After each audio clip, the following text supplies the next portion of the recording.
परीक्षा में आपको पत्र लेखन कैसे करना है। औपचारिक का मतलब ही होता है कि शिष्टाचार का प्रयोग करना होता है बहुत अच्छे से। बहुत सारे बच्चों का कंसर्न होता है, बहुत सारे बच्चे परेशान हैं फॉर्मेट को लेकर कि सही फॉर्मेट क्या है। तो बच्चा यहाँ इस सबसे हो जाता है कंफ्यूज। आपका जो कारण है, आपकी जो समस्या है, आप वो भी एक पैराग्राफ में लिखिए, लेकिन दूसरे पैराग्राफ में आपको जरूर लिखा है अतः आप मेरे विषय पर ध्यान देंगे और उसका समाधान करेंगे, या जो भी आप आशा रखते हैं सामने वाले से जिसके लिए आप ये पत्र लिख रहे हैं, वो जरूर आप वहां पर मेंशन करेंगे अगले पैराग्राफ में। हेलो बच्चा पार्टी, कैसे हैं आप सभी लोग। तो आज हम चर्चा करने वाले हैं कि परीक्षा में आपको पत्र लेखन कैसे करना है, क्योंकि पत्र का प्रारूप फॉर्मेट क्या होता है, ये औपचारिक अनौपचारिक क्या होता है, बहुत सारे बच्चे इसमें हो जाते हैं कंफ्यूज। तो सबसे पहली चीज तो औपचारिक मतलब ऑफिशियल, अनौपचारिक अनऑफिशियल। यानी कि आप जब भी किसी भी सरकारी कर्मचारी या किसी भी पत्र के पादक को लिख रहे होते हैं, या फिर किसी निर्देशालय को लिख रहे होते हैं, या फिर कोई शिकायती पत्र लिख रहे होते हैं, या स्कूल के प्रधानाचार्य को लिख रहे होते हैं, ये सभी आपके पत्र औपचारिक पत्र के अंतर्गत आ जाते हैं।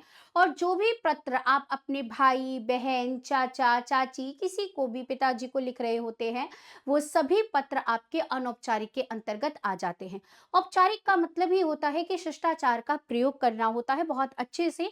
अब इसका मतलब ये नहीं होता है कि अनौपचारिक में आपका शिष्टाचार का प्रयोग नहीं करना है, पर उसमें आपको विषय और ये सारी चीजें नहीं रखनी होती हैं, तो उससे आप बच जाते हैं, लेकिन उसका भी फॉर्मेट होता है।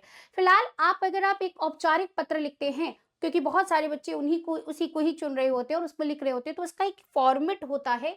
इस फॉर्मेट से आपको अपना पत्र लिखना है, तो जहां पर आपको अंक क्या हो जाएंगे, निर्धारित हो जाएंगे। देखिए, जैसे प्रश्नोत्तर संख्या 10 है, आप अगर इसको सबसे पहले तो वो मेंशन करेंगे, ठीक है। चौथा मतलब इसके 4 नंबर आपके यहाँ पर पक्के हो जाते हैं अगर आप अच्छे से अपना एक पत्र लिखते हैं, ठीक है। अब यहाँ पर उसने एक गलती करी है, प्रश्नोत्तर संख्या 10 तो रखा, लेकिन उसने ये मेंशन नहीं करा कि वो 2 पत्र अथवा करके पूछा होगा तो उनमें से कौन सा पत्र लिख रहा है, तो उसको आप यहाँ जरूर मेंशन कर सकते हैं। दूसरी चीज है, देखिए, जैसे सेवा में अब बहुत सारे बच्चों का कंसर्न होता है, बहुत सारे बच्चे परेशान हैं फॉर्मेट को लेकर कि सही फॉर्मेट क्या है। क्योंकि पता है होता क्या है, फॉर्मेट में क्यों परेशान होते हैं, क्योंकि यूपी के अंदर सीबीएसई पैटर्न भी एक आ जाता है, सीबीएसई का एक पेपर होता है, सीबीएसई में भी पत्र लेखन आता है। तो सीबीएसई का जो पत्र लेखन होता है उसका फॉर्मेट अलग होता है, और यूपी बोर्ड का जो फॉर्मेट दिया गया है वो थोड़ा अलग है। तो बच्चा यहाँ इस सबसे हो जाता है कंफ्यूज। सबसे पहले जो आपके यूपी बोर्ड के अनुसार बात करी जाए, जैसे अगर हम सीबीएसई, बहुत सारे बच्चे ना एक ही जो आपका ये लाइन होती है इसी लाइन को सटा कर सब लिख रहे होते हैं, ये नहीं करना है आपको यूपी बोर्ड की परीक्षा में। सबसे पहले आप सेवा में बताएंगे, थोड़ा सा जगह देकर, फिर श्रीमान प्रधानाचार्य जी आपने पहले ये बताया, ठीक है। अब यहाँ पर एक क्या है, प्रार्थना पत्र करिए, प्रार्थना पत्र लिखा गया है, ठीक है। फिर आप स्कूल का नाम बता देंगे, स्कूल कहाँ पर है ये बता देंगे, फिर विषय रखेंगे। ये बहुत अच्छे से देखो, बच्चे ने लिखा है कि किस विषय पर आप बात कर रहे हैं, किस विषय पर ये पत्र लिखा जा रहा है, शॉर्ट में बताना ये बहुत जरूरी होता है। ये औपचारिक पत्र का सबसे महत्वपूर्ण चीज है। अनौपचारिक पे विषय नहीं आता है, लेकिन औपचारिक में विषय का महत्वपूर्ण ध्यान रखना होता है। फिर आपने बताया कि छात्रवृत्ति हेतु, यानी कि आपको क्या चाहिए, स्कॉलरशिप चाहिए, उसके लिए करना है, ठीक है। इसके बाद महोदय, सामान्य निवेदन ये है कि मैं आपके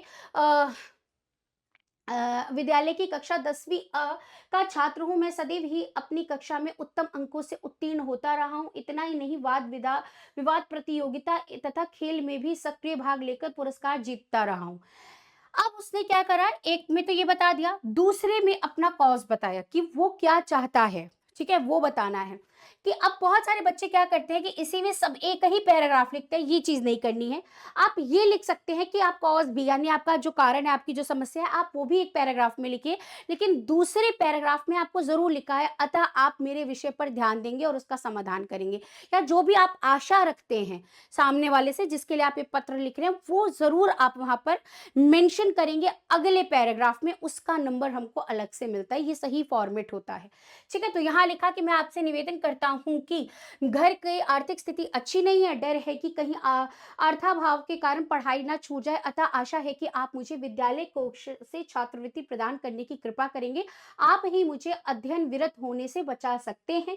इसके लिए मैं आपका आभारी रहूँगा। ठीक है? तो इस तरह से देखिए उसने पूरी अपनी बात रखी। ठीक है? उसने एक आशा भी जताई है। देखो ये आशा रखनी बहुत ज़रूरी होती है ना? तो ये उसने आशा यहाँ पर रखा। इसके बाद यहाँ पर आएगा धन्यवाद सहित। इसके बाद आपका आज्ञाकारी शिष्य, अगर शिष्या है तो शिष्या लिखेंगी, शिष्य है तो शिष्य। नाम कोई नहीं लिखेगा, क ख ग या अ ब स द, जो भी आप इस तरह से मेंशन करेंगे, पर अपना नाम लिखकर मत आइएगा। कक्षा लिख सकते हैं 10वीं अ।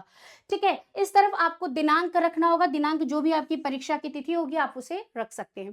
तो इस तरह से आपका फॉर्मेट सही होगा और ये बिल्कुल सही फॉर्मेट है। यहाँ पर आपके जो 4 नंबर हैं वो आपके सुनिश्चित हो जाएंगे। ठीक है?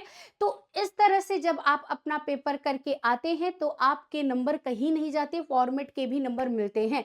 ठीक है? 2 नंबर आपके फॉर्मेट के होते हैं, तो उसको बिल्कुल भी भूलिए मत। फॉर्मेट आपका सही होगा तो 2 नंबर मिलेगा। 2 नंबर बाकी जो कहानी को मिलता है, लेकिन 2 नंबर आपके फॉर्मेट का है, तो इसको बिल्कुल भी बिसराइए मत, इसको ध्यान से करके आप जाइएगा।